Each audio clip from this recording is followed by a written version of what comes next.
Good afternoon, and welcome to the Atlanta Falcons report presented by Mercedes Benz of Columbus.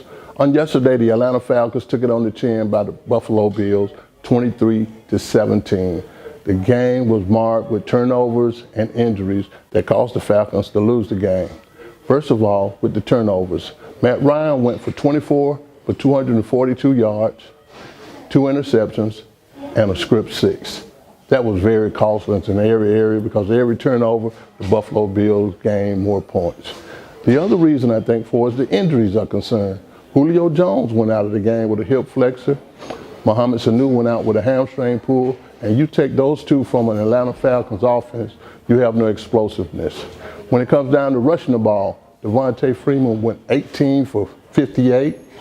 Tevin Coleman had 9 rushes for 72 yards. And you combine those two together, there was no effective run game, but it was much better than the pass game. After these guys, Sanu and Julio Jones, leave the game, they start checking down to the tight end and the running backs. And with Buffalo playing 2 deep safeties, you were not going to get the ball deep thrown. They weren't going to give up any deep balls. I think one of the other biggest reasons, and probably the biggest reason, was Steve Hanuski's, Buffalo's field goal kicker. This guy hit a 56-yarder, a 55-yarder, and a 24-yarder. That's garnering 9 points right there. 11 points just from him. But one of the biggest things and the biggest stat that come from this guy is this. He's hit 11 straight field goals over 50 yards. So you're talking about a weapon. The weapon was with the field goals kickers on yesterday. Buffalo played hard, played a good game.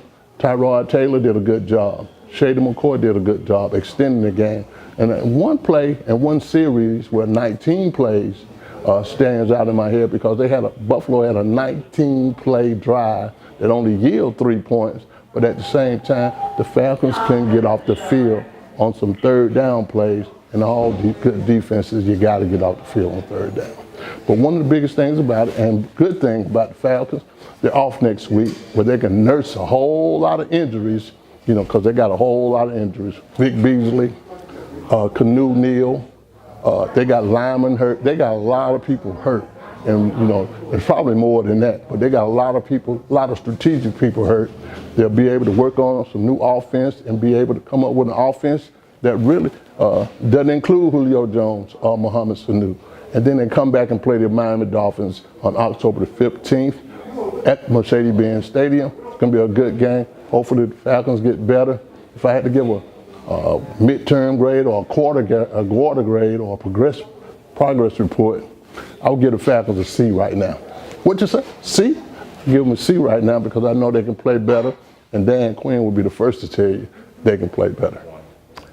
If you were wondering what kind of car this is behind me, it's a 2018 AMG GLE Coupe. It's a great vehicle, and for more information on how you can get a vehicle of this magnitude, the 2018 AMG GLE Coupe, call and contact Richard Joyner at 706-256-6100. Again, that's Richard Joyner at 706-256-6100.